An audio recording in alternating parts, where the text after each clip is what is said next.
Salam Malaysia Madani dan tentunya kita bersama lagi dalam program Ruang Bicara yang kami bawakan kepada anda di Bernama TV. Dan sudah pastilah hari ini juga kita memilih satu topik yang saya kira cukup penting dan menarik sebenarnya untuk kita sembang-sembang bersama dengan seorang tetamu yang cukup istimewa yang sudah pun berada di studio Ruang Bicara ini bersama dengan saya. Baiklah, topik yang menjadi pilihan kita di program Ruang Bicara hari ini ialah MBRS ataupun Malaysian Business Reporting System 2.0, transformasi digital dan tadbir urus korporat. Ini sesuatu yang cukup penting sebenarnya. Dan kenapa sebenarnya kita pilih topik ini? Sedikit latar belakang. Ianya dilaksanakan tentunya lah selaras dan juga selari dengan peralihan dunia ke arah apa yang disebut sebagai era digital ketika ini.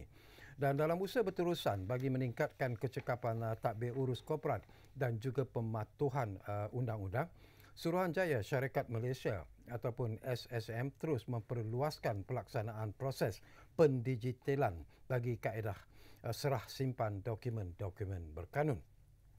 Dan saya percaya bahawa pendekatan ini sebenarnya bukan saja menyokong penyampaian perkhidmatan yang lebih cekap dan juga telus, tetapi ia turut memperkukuh persekitaran perniagaan yang berdaya saing selaras dengan perkembangan teknologi semasa.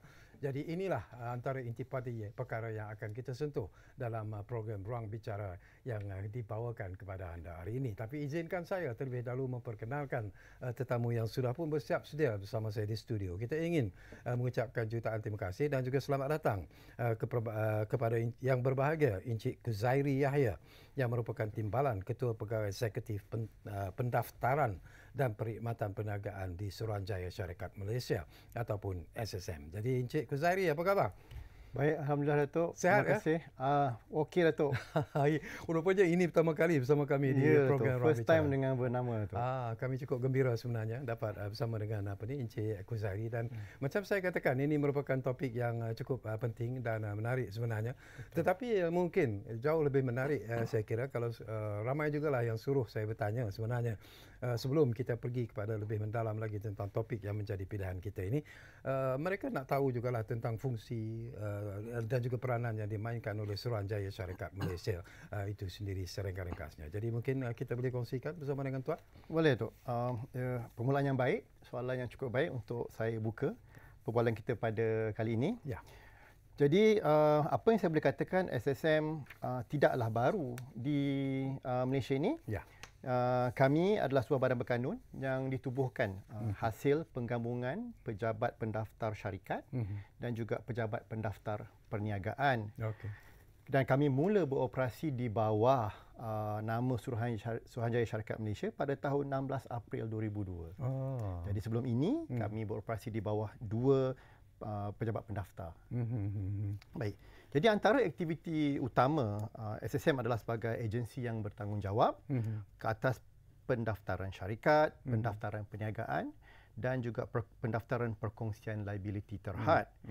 Dan kami juga bertanggungjawab untuk membekalkan maklumat-maklumat berkaitan syarikat ini, perniagaan ini dan juga perkongsian liability terhad ataupun PLT kepada orang awam.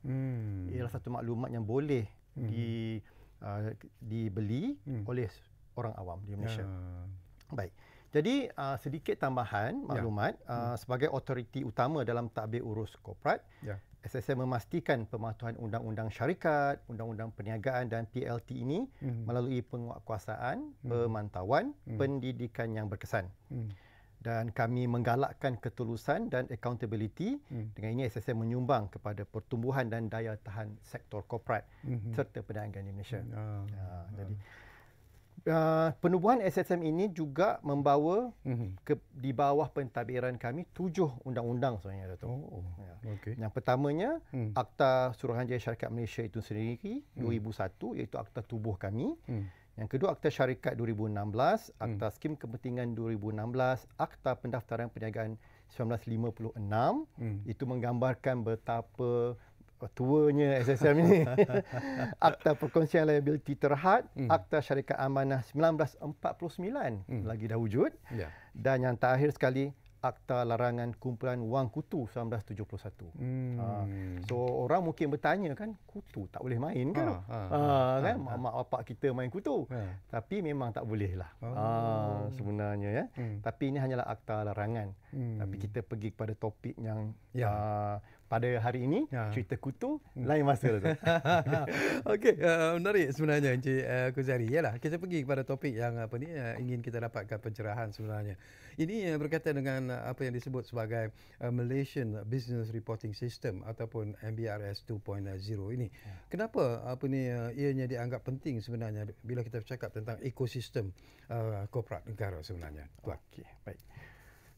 Suruhanjaya Syarikat Malaysia adalah agensi yang ditubuhkan di bawah Kementerian Perangan Dalam Negeri dan juga kos sara hidup. Jadi kementerian kami bertanggungjawab kepada amalan perdagangan yang mana diterajui oleh Menteri yang amat berhormat Datuk Armizan Muhammad Ali, Menteri Kementerian Perangan Dalam Negeri dan kos sara hidup.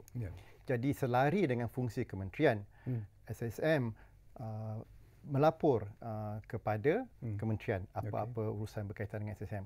Jadi di bawah inisiatif MBRS ini ataupun nama penuhnya adalah Malaysian Business Reporting System. Ia merupakan satu inisiatif oleh SSM bagi memudahkan pelaporan oleh syarikat-syarikat kepada SSM. Maksud pelaporan tu apa yang dimaksudkan dengan bahasa yang mudah? Dengan bahasa yang mudahnya, Datuk, setiap tahun syarikat-syarikat ini dia ada tanggungjawab. Mereka perlu menyerah simpan maklumat-maklumat tertentu dengan Suruhanjaya Syarikat Malaysia. Dan itulah bentuk pelaporan. Ada dua jenis bentuk pelaporan yang wajib bagi setiap syarikat pada setiap tahun, iaitu penyata tahunan. Penyata tahunan ini dan juga penyata keuangan. Jadi dua pelaporan ini perlu diserah simpan dengan SSM pada setiap tahun tanpa gagal. Jadi sistem MBRS ini dibangunkan bagi memudahkan mereka. Kerana sebelum ini pelaporan ini diserah simpan melalui kaunter. Jadi setiap tahun mereka akan serah simpan dokumen-dokumen ini di mana-mana cawangan SSM. SSM beroperasi di seluruh Malaysia. Di setiap negeri di Malaysia kami ada cawangan. Jadi mereka akan pergi kepada kaunter-kaunter kami untuk membuat profilan ataupun serah simpan dokumen-dokumen ini. Jadi apabila MBRS dibangunkan, kami mendigitalkan proses pelaporan itu. Jadi tak perlulah mereka datang ke pejabat-pejabat kami kan untuk membuat pelaporan tersebut. Baik. Yang menariknya berkenaan dengan MBRS ini adalah ia bukanlah standard yang SSM mereka sendiri.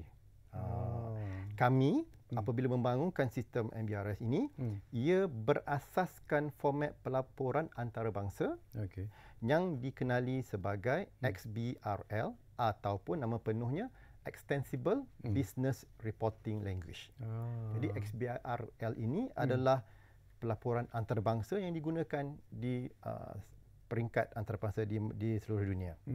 Jadi melalui XBRL ini, ia bukan sahaja memastikan pematuhan kepada pelaporan kerangka perekawanan, iaitu penyata kewangan itu tadi, ia turut memastikan pelaporan data keuangan dan maklumat korporat adalah lebih tepat, konsisten dan lebih mudah untuk dianalisa. Itu antara kebaikan yang diberikan. Jadi orang mungkin bertanya, di Malaysia ni ada banyak jenis syarikat. Adakah semua syarikat terpakai? Jadi kalau kita tengok, di Malaysia ada 4 jenis syarikat. Yang pertama, syarikat sendirian berhad. Yang kedua, syarikat awam. Syarikat awam ni contohnya syarikat yang diapungkan di Bursa Malaysia ataupun syarikat awam yang tidak diapungkan.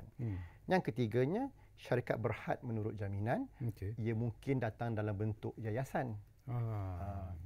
Dan yang keempatnya, syarikat asing yang diperbadankan di Malaysia. Jadi tidak ada pengecualian. Keempat-empat syarikat ini perlu membuat pemfailan melalui MBRS. Setakat ini respon daripada syarikat-syarikat ini bagaimana Tuan? Baik, alhamdulillah setakat ini kami berjaya merekodkan banyak sebagai contoh untuk saya kongsikan pada ketika ini. Rata-ratanya setiap bulan kami menerima pemfailan sebanyak 100,000. Setiap bulan rata-ratanya ya. Jadi kalau ikutkan bermula pada 2018 sehinggalah kini ada lebih kurang 4.5 juta dokumen telah pun difailkan melalui MBRS. Hebat. Alhamdulillah kami mendapat sambutan yang baik daripada syarikat di luar sana.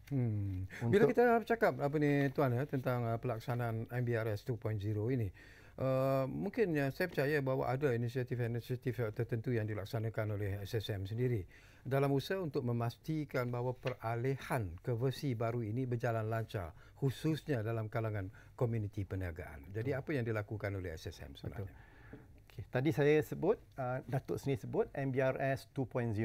Bermaksud adalah MBRS 1.0.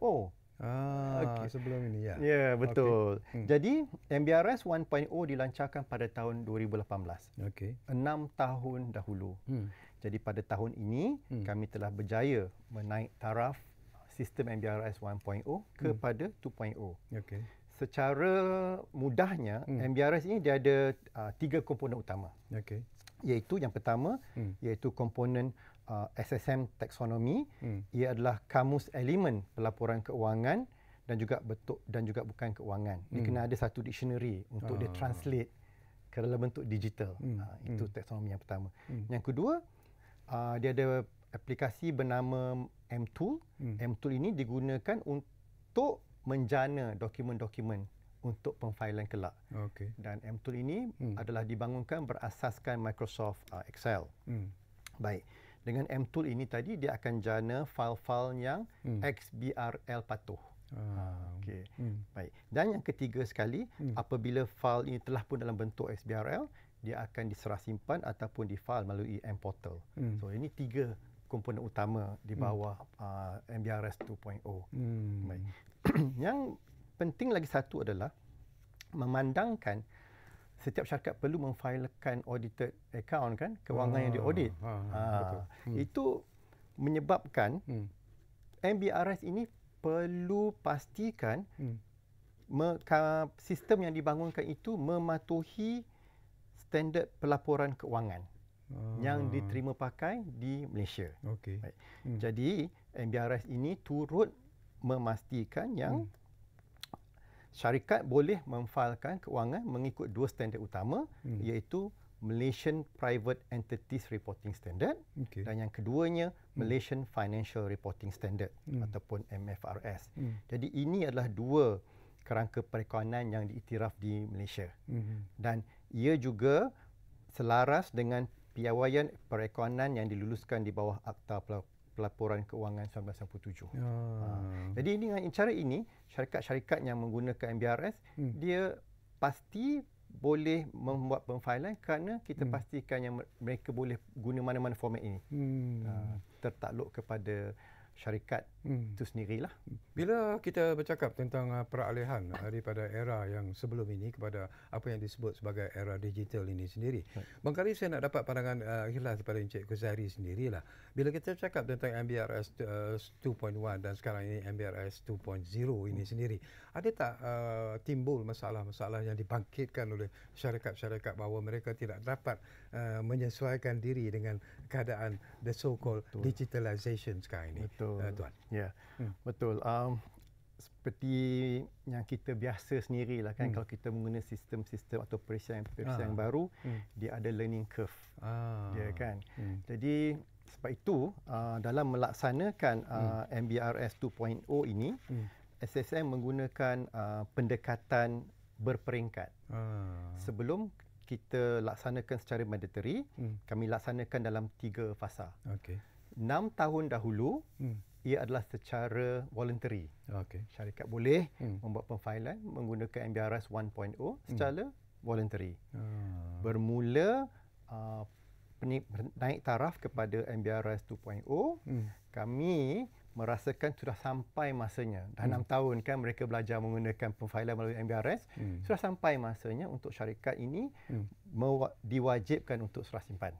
Jadi bagi memastikan mereka sedia untuk menggunakan MBRS 2.0 dengan format yang baru, dengan paparan muka yang baru, cara pemfailan yang baru, kami laksanakan secara berperingkat.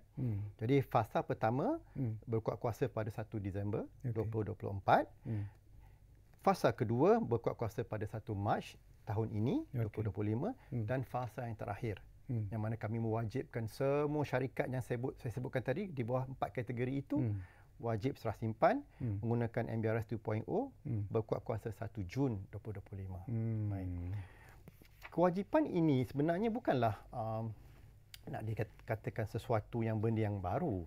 Seperti yang saya katakan tadi sebelum ini, pemfailan adalah melalui kaunter. Kan Datuk kan? Dan bagi SSM, setiap perkara yang kami minta ia perlulah berasaskan keperluan undang-undang.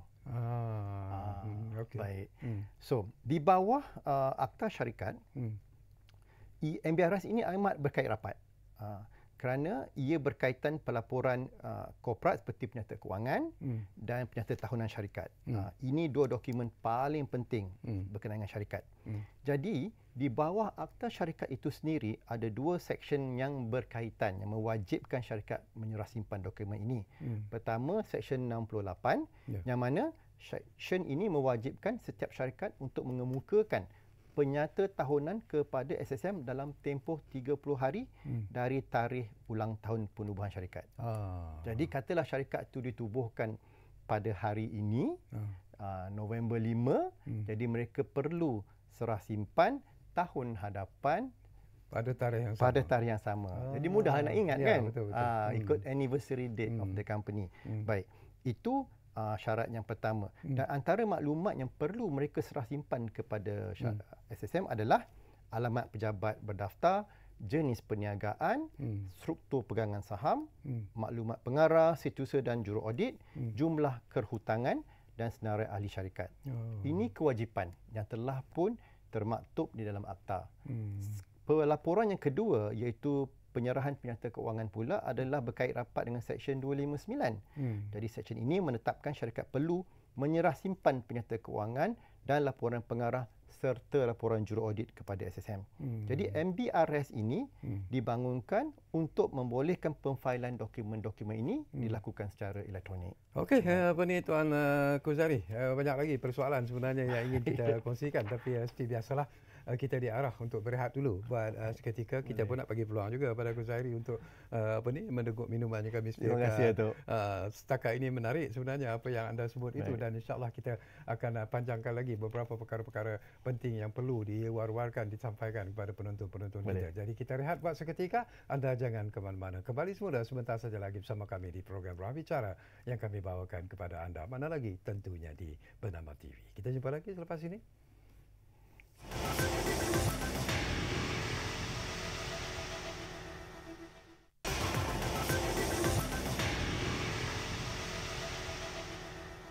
Baiklah, kita kembali semula ke ruang bicara ini. Masih lagi bercakap tentang topik yang cukup penting iaitu MBRS 2.0, transformasi digital dan takbir urus korporat ataupun 2.0 lah dalam bahasa yang mudah disebut sebenarnya.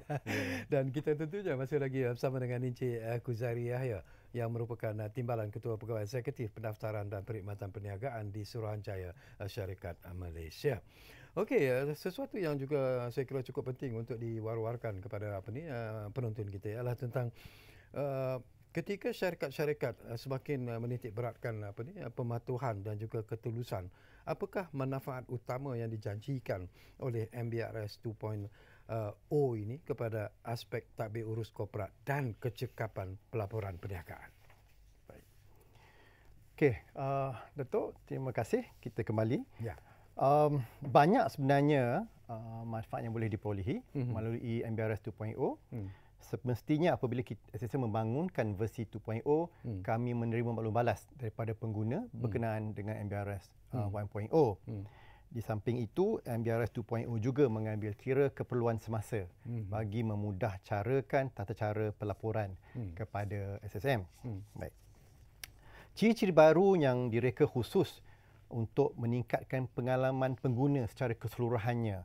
Dia user experience. Itu turut diperkenalkan dalam MBRS 2.0 kerana ia memberikan kelebihan flexibility kepada syarikat dalam melaksanakan pematuhan korporat.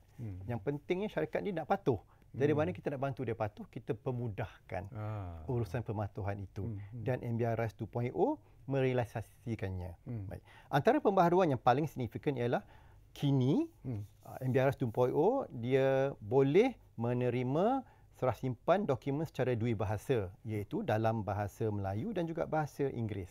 Jadi pengguna boleh memilih salah satu bahasa untuk kegunaan mereka.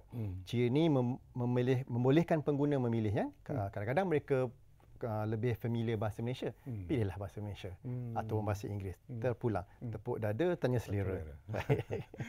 Yang seterusnya, ia turut menampilkan modul rektifikasi yang dipertingkatkan. Rektifikasi di sini bermaksud apabila mereka memfailkan dokumen-dokumen dengan SSM, kadang-kala berlaku sedikit kesilapan, typo orang putih kata. Jadi kemudahan untuk membetulkan maklumat itu diperkenalkan dalam MBRS 2.0. Okey.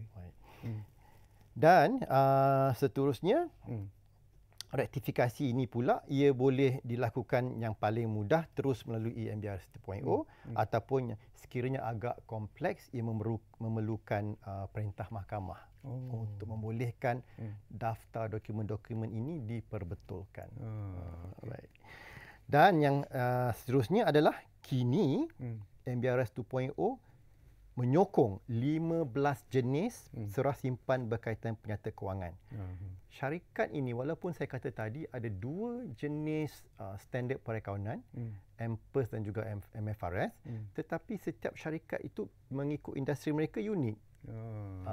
Jadi dalam untuk kami memastikan 700,000 lebih syarikat yang aktif di Malaysia ini, ada 15 jenis serah simpan berkaitan penyata kewangan yang kami bangunkan untuk memudahkan perfailan ini dibuat. Timbul tak masalah apa ni Encik Khuzairi kepada SSM sendirilah tentang kesahihan informasi-informasi yang diberikan itu. Kadang-kadang mungkin juga menimbulkan persoalan, menimbulkan juga tanda tanya sebenarnya kepada SSM yang memerlukan mungkin satu penyiasatan yang lebih rapi dilakukan oleh SSM. Baik. Maklumat-maklumat di SSM diserah simpan oleh syarikat. Okey.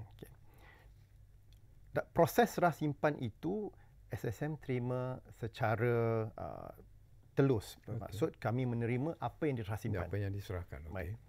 Sekiranya berlaku salah serah simpan, itulah modul rektifikasi itu ada. Membolehkan syarikat untuk memperbetulkannya. Dan sekiranya SSM menerima aduan oleh orang awam, kami akan menyiasat melalui proses aduan. Baik.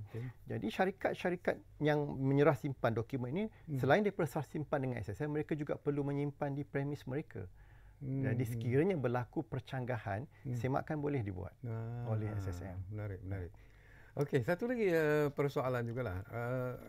Bagi syarikat-syarikat kecil dan juga syarikat-syarikat sederhana, apakah mereka juga sebenarnya tertakluk kepada apa yang kita bincangkan ini tentang MBRS 2.0 ini sebenarnya, Tuan? Ya, saya faham kadang-kadang kepatuhan itu dikatakan kos tinggi untuk patuh. Kan? Jadi kita membicarakan syarikat yang kecil dan sederhana. Adakah mereka turut terkesan dengan kewajipan ini?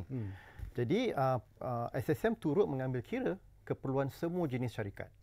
Daripada syarikat yang kecil di bawah kategori PKS ke syarikat yang besar yang diapungkan di Bursa Malaysia. Jadi MBRS 2.0 sebenarnya direka untuk memudahkan, bukan untuk membebankan. Jadi ini ia membantu syarikat mengurangkan sebenarnya kos operasi mereka. Bagaimana? Kita mengurangkan kos cetakan. Syarikat tidak perlu lagi mencetak dokumen-dokumen ini. Pertama, kadang-kadang pelaporan kewangan yang diaudit itu boleh memakan berpuluh-puluh muka surat. Betul. Jadi kita telah menjimatkan kos cetakan. Kedua, kita juga jimat kos perjalanan. Mereka tak perlu lagi pergi ke pejabat SSM terdekat untuk serah simpan. Dan seterusnya, kita mempercepatkan proses pematuhan. Di mana dokumen yang difailkan melalui MBRS 2.0, sekiranya ia lengkap dan tepat, ia akan boleh diluluskan hari berikutnya. Berbanding kalau mereka file melalui kaunter, ia mungkin memakan masa beberapa hari. Baik, jadi ini. Dan PKS juga boleh mengambil manfaat daripada latihan-latihan yang SSM sediakan untuk memudahkan mereka memahami. Mungkin satu lagi persoalan juga yang saya ingin dapatkan pencerahan daripada Tuan. Bagaimana agaknya Tuan ya, MBRS 2.0 ini sebenarnya boleh memperkukuh tadbir urus korporat sebenarnya? Baik. Soalan yang relevan dengan apa yang kita bincangkan pada hari ini, Datuk. Kerana seperti yang saya katakan tadi, MBRS 2.0 ini tidak lain dan tidak bukan, ia berkait rapat dengan keperluan undang-undang. Baik. Izinkan saya kupas sedikit di sini kan. Baik. Sebagai satu syarikat yang ditubuhkan di bawah Akta Syarikat, MBRS sebenarnya membantu syarikat untuk patuh kepada keperluan undang-undang. Okey. Baik. Jadi, secara ringkasnya, bila kita bercakap sebagai tadbir urus korporat, ia merangkumi beberapa aspek seperti ketulusan, accountability, integriti dan pelaporan yang baik. Yang semuanya disokong oleh MBRS sebagai platform pemfailan digital. Sebab itu saya katakan tadi, MBRS sebenarnya membantu mereka untuk patuh. Baik. Antara keperluan-keperluan undang-undang di bawah Akta Syarikat yang berkait rapat dengan tadbir urus korporat ini adalah pertama, tanggungjawab pengarah di bawah Seksyen 211. Ia menetapkan yang pengarah wajib bertindak dengan niat baik demi kepentingan syarikat dan mengelakkan konflik kepentingan. Itu yang pertama, di bawah tadbir urus korporat. Yang keduanya, piawaian amalan pengarah, dia ada standard yang perlu dipatuhi. Ini diklasifikasikan di bawah Seksyen 213 di mana pengarah mesti melaksanakan tugas dengan tahap kemahiran dan ketekunan yang munasabah. Seterusnya, syarikat juga berkewajipan menyediakan penyertaan kewangan seperti yang disebutkan tadi. Ini di bawah Seksyen 251 di mana penyertaan kewangan yang mencerminkan kedudukan kewangan sebenar syarikat. Dan yang seterusnya adalah selepas penyertaan kewangan yang disediakan, serah simpan dengan Suruhanjaya. Kewajipan ini termaktub di bawah Seksyen 259 dan akhir sekali penyertaan tahunan yang perlu diserah simpan kepada SSM di bawah Seksyen 68. Jadi dirangkumkan semua ini jadi pelaporan digital yang telus dan tepat melalui MBRS 2.0 meningkatkan kebergantungan syarikat terhadap pematuhan undang-undang. Ia memudahkan, tidak memberatkan. Dan di samping itu juga, syarikat-syarikat ini yang mengamalkan tadbir urus korporat yang baik, ia bermakna lembaga pengarah bukan sahaja mematuhi peraturan, tetapi juga mengamalkan ketulusan, accountability dan responsif terhadap risiko perniagaan. Termasuklah penggunaan data untuk membuat keputusan strategik dan pemantauan prestasi secara berterusan. Bila kita bercakap tentang tadbir urus yang baik, saya suka juga nak petik daripada pandangan-pandangan yang mungkin dapat kita kongsikan bersama dengan penonton-penonton Tuan ya. Barangkali Tuan Kuzari, ramai juga yang suruh saya bertanya sebenarnya dalam usaha untuk mencapai matlamat yang diinginkan oleh Suruhanjaya Syarikat Malaysia sendiri. Apakah SSM sendiri sebenarnya menggerakkan program-program penerangan, program-program untuk memberikan pencerahan sebenarnya kepada syarikat-syarikat supaya mereka memahami sebenarnya kenapa MBRS 2.0 ini sebenarnya amat perlu dilaksanakan, amat perlu dan akhirnya akan memberi faedah dan juga manfaat kepada syarikat-syarikat ini. Mungkin boleh Tuan perjelaskan. Baik. Sejak MBRS diperkenalkan 6 tahun dahulu dan kini dalam versi yang terkini, SSM telah melaksanakan pelbagai program dan latihan. Jadi termasuklah libat urus di seluruh negara.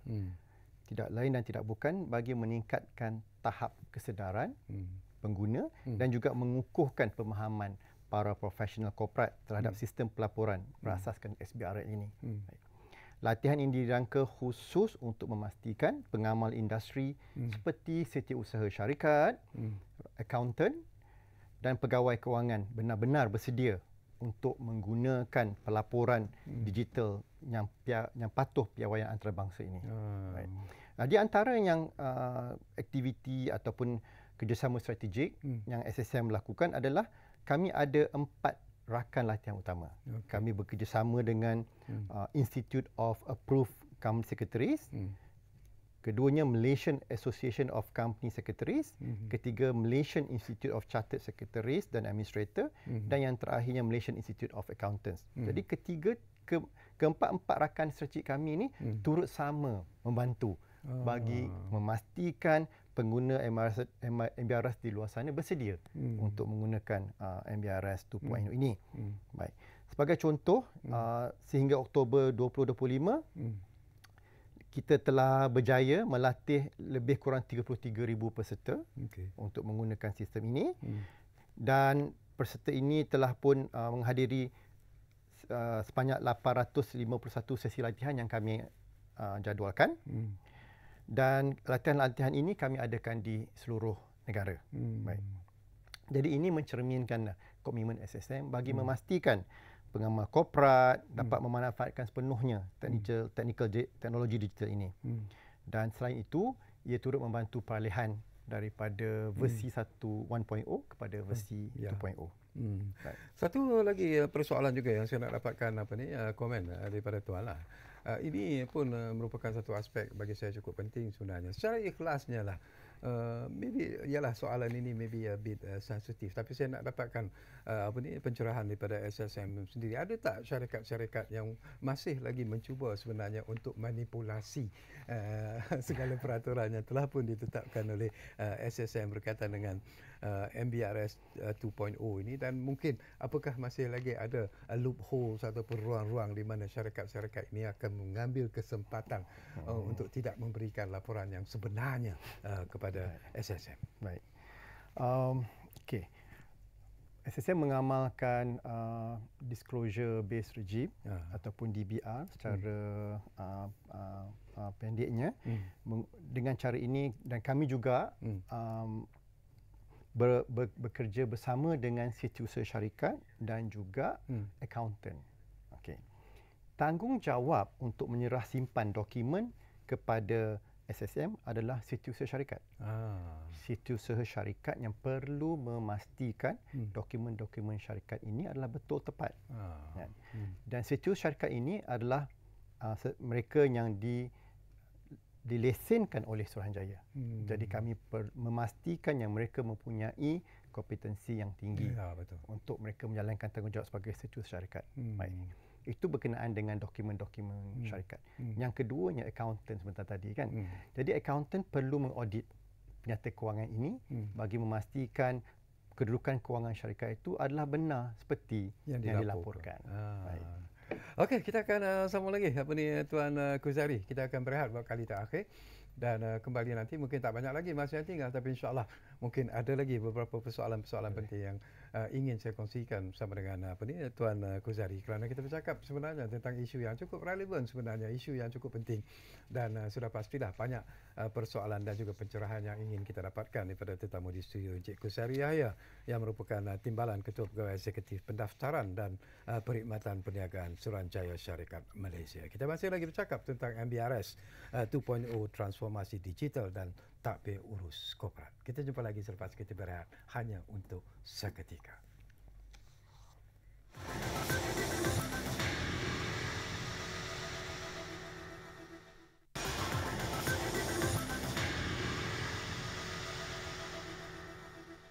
Okey, terima kasih banyak-banyak kalau anda masih lagi menumpukan perhatian bersama kami di program Ruang Bicara ini. Dan kita hampir-hampir di penghujung sebenarnya. Tapi ada lagi persoalan yang ingin saya kongsikan bersama dengan tetamu di studio, Encik Kuzari Yahya. Barangkali Tuan, sesuatu yang cukup penting sebenarnya lah. Ramai juga mungkin tidak mengetahui secara mendalam sebenarnya apakah sebenarnya implikasi jika syarikat gagal mematuhi pelaporan MBRS 2.0 ini sebenarnya. Itu yang perlu diperjelaskan. Silakan Tuan. Baik. Seperti yang katakan tadi, MBRS memudahkan, bukan menyusahkan. SSM memang mahu syarikat patuh. Baik, jadi bagi memastikan syarikat boleh menggunakan MBRS 2.0 secara baiknya, beberapa langkah telah pun diambil, antaranya pelaksanaan secara berperingkat seperti saya nyatakan tadi. Di samping itu juga kami memberikan pengecualian kepada dokumen yang diserah simpan supaya syarikat ambil masa, cukup masa untuk mereka patuh. Jadi pengecualian ini diberikan bagi memudahkan syarikat itu untuk menyesuaikan diri mereka dengan menggunakan MBR 10.0. Kerana apa? Sekiranya syarikat tidak membuat pemfailan pada tarikh yang ditetapkan, mereka boleh dikenakan fee lewat serah simpan. Okey. Jadi denda lah. Ya, denda. Betul. Secara mudahnya denda. Baik. Jadi SSM telah pun memberikan pengecualian fee ini bermula daripada 1 Jun 2025 dan berakhir pada 30 September 2025 baru-baru ini. Walau bagaimanapun, SSM menerima pandangan daripada pengguna-pengguna MBRS. Mereka memerlukan masa untuk menyesuaikan diri lagi. Mereka boleh merayulah. Ya. Dan bukan itu saja, SSM mengambil kira permohonan mereka ini. Jadi SSM telah melanjutkan tempoh pengecualian fee lewat serah simpan ini. Jadi syarikat boleh menyerah simpan dokumen-dokumen ini sehingga 30 November 2025. Lanjutan masa pengecualian fee diberikan selama tambahan 2 bulan lagi. Jadi tidaklah mereka mengenakan fee lewat serah simpan. Sebagai contoh, orang mungkin tak tahu berapa fee lewat serah simpan.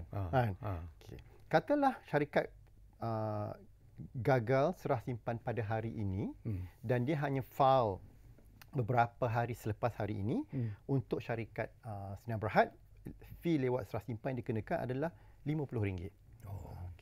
Baik. Manakala bagi syarikat awam Berhad, fee lewat serah simpan yang dikenakan adalah RM150.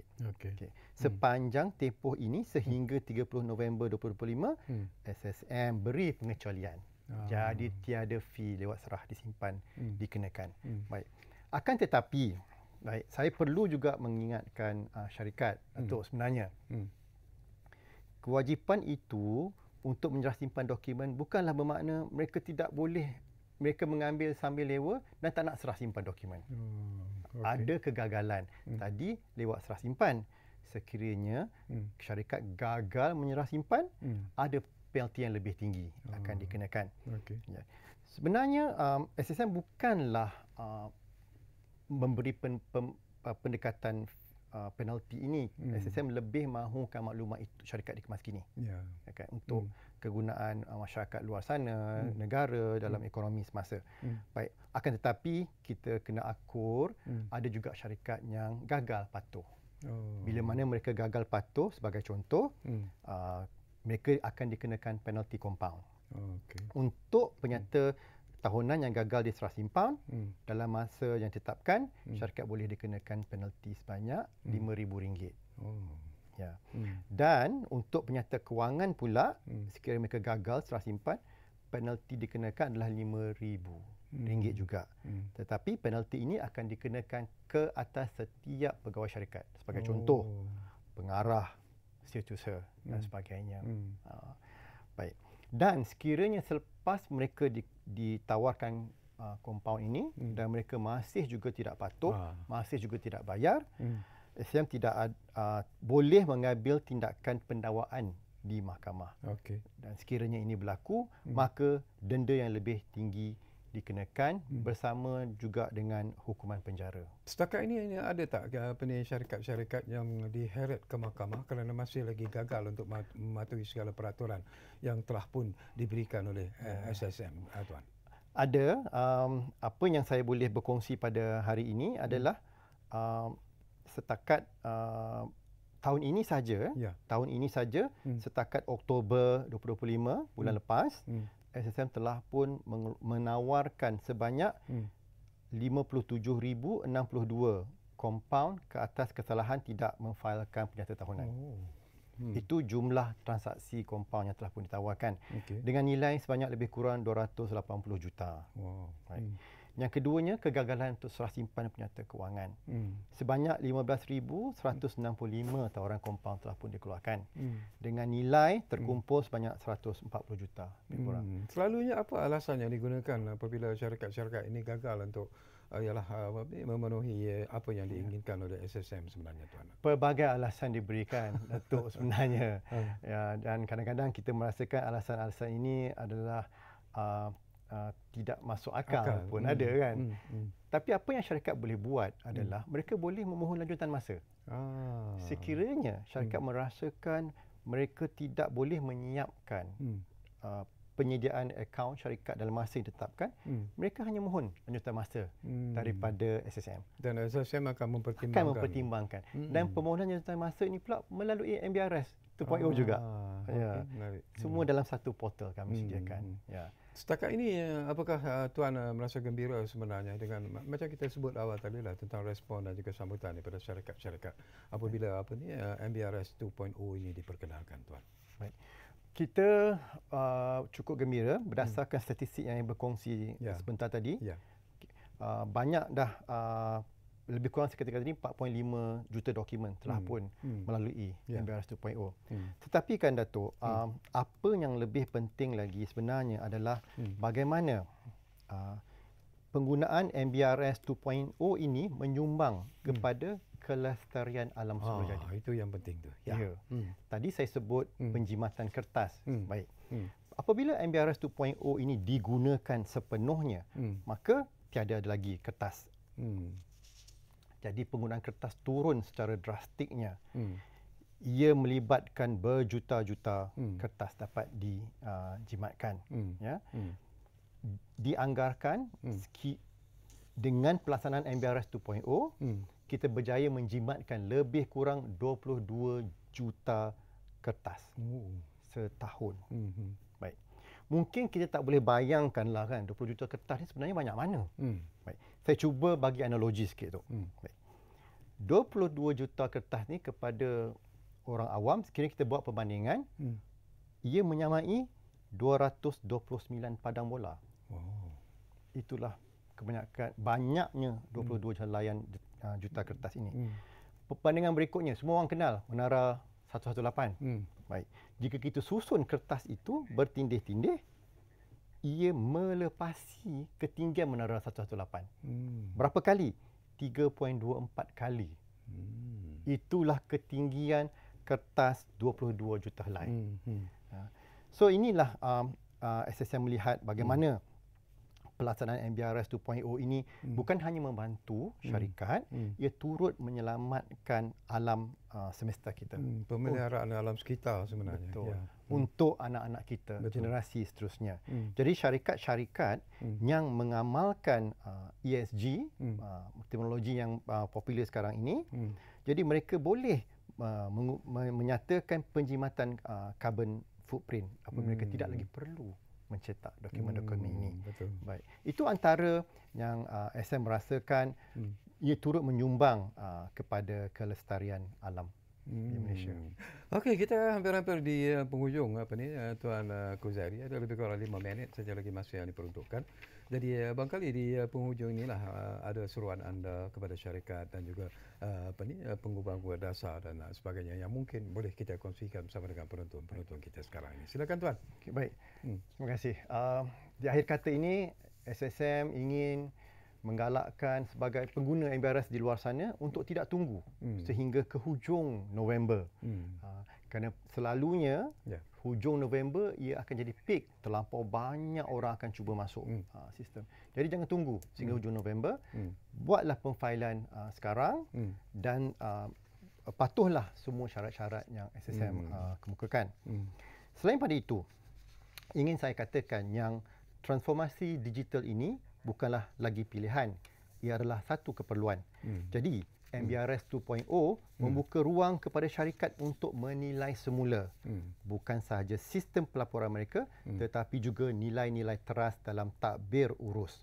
Kepelbagaian, ketulusan dan kebertanggungjawaban kini boleh diukur, dianalisa dan ditingkatkan secara berterusan. Jadi saya menyeru semua pengarah, pemilik syarikat dan juga pengubal dasar, mari kita jadikan MBRS 2.0 ini sebagai titik tolak untuk kita menghadapi masa depan yang lebih mencabar. Kerana tadbir urus yang baik itu bukan sekadar mematuhi undang-undang, tetapi ia mencerminkan siapa kita sebenarnya sebagai seorang pemimpin dan juga penjaga amanah ekonomi negara Malaysia yang kita cintai.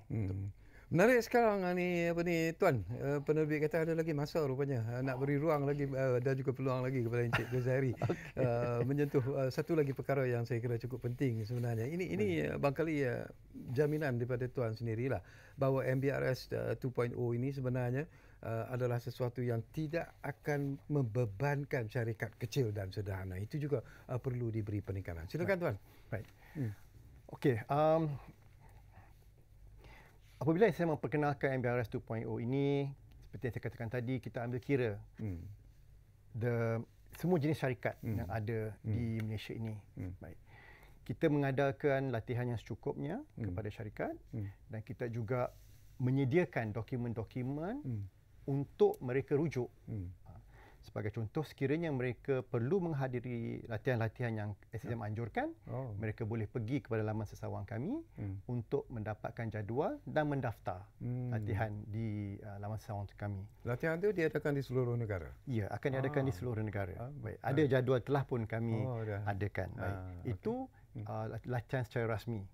Sekiranya mereka rasakan mereka boleh belajar sendiri, juga kami menyediakan dokumen-dokumen dan juga video yang kami telah rakam untuk mengajar bagaimana untuk menggunakan MBRS 2.0 ini di samping dokumen-dokumen rujukan yang lain. Akhir sekali, sekiranya mereka merasakan yang masih perlu bantuan, maka mereka boleh juga menghubungi SSM Contact Center, SSM Contact Center kami untuk mendapatkan bantuan selanjutnya. Jadi ini antara channel-channel yang telah pun SSM sediakan bagi membolehkan ke semua syarikat untuk melakukan pemfailan melalui MBRS 2.0 ini. Dan dalam proses barangkali untuk memberi lebih pencerahan sebenarnya kepada mereka yang terlibat dalam bisnes dan sebagainya berkaitan dengan MBRS 2.0 ini, apakah Suruhanjaya Syarikat Malaysia sebenarnya akan terus mengadakan kempen-kempen, akan terus mengadakan briefing kepada semua pihak supaya mereka akan mendapat satu gambaran yang cukup jelas sebenarnya bila kita bercakap apakah faedah yang akan mereka peroleh melalui MBRS 2.0 ini, Tuan? Baik. Pendekatan latihan, engagement, ini sentiasa diteruskan. Bukan hanya untuk MBRS 2.0, tetapi untuk meningkatkan tahap kepatuhan syarikat dalam memastikan undang-undang syarikat ini dipatuhi sepenuhnya. Baik. Jadi engagement session bukan hanya di peringkat ibu pejabat, di peringkat negeri juga. Kami memastikan mereka yang berada di negeri di seluruh Malaysia turut disantuni. Jadi pejabat-pejabat kami turut mengadakan sesi-sesi suai penjelasan ataupun engagement, libat urus bagi memastikan bukan hanya untuk MBRS 2.0 tetapi kepatuhan secara seluruhnya terhadap akta syarikat. Kalau saya nak katakan di sini, ketidakpatuhan itu adalah mahal. Jadi lebih murah untuk kita patuh sebenarnya, Datuk. Betul. Ya. Jadi saya ada berkongsi fee yang agak murah berbanding sekiranya mereka dikenakan penalti. Jadi itu adalah bentuk didikan juga kepada syarikat-syarikat yang seperti Datuk tanya saya tadi, yang masih terus gagal, tidak mahu patuh. Jadi tak lain dan tak bukan, kita terpaksa juga menangani kategori ini. Keyakinan kepada di penghujung ini kepada Tuan Ghazari sendiri mewakili Suruhanjaya Syarikat Malaysia bahawasanya apa yang telah pun dilakukan oleh Suruhanjaya Syarikat Malaysia setakat ini dalam usaha untuk memajukan ataupun memahamkan rakyat dan juga mereka yang terlibat dalam bisnes, khususnya lah syarikat-syarikat kecil, syarikat besar, syarikat-syarikat sederhana, bahawa sesungguhnya MBRS 2.0 ini adalah merupakan sesuatu yang akhirnya akan memberi manfaat dan faedah kepada mereka. Jadi kita cukup bangga sebenarnya dapat bersama dengan Encik Ghazari di program ini dan mungkin dari masa ke semasa kita duduk lagi untuk bercakap tentang perkara ini kerana sudah pastilah akan ada perkembangan-perkembangan menarik sebenarnya yang akan berlaku di sekitar pelaksanaan MBRS 2.0 ini. sendiri. Jadi, terima kasih kepada anda yang memberi tumpuan kepada program Ruang Bicara ini, dan seperti yang selalu kami janjikan kepada anda, Ruang Bicara sudah pastilah akan terus berbicara bersama anda dari masa ke semasa. Kita jumpa lagi, insyaAllah.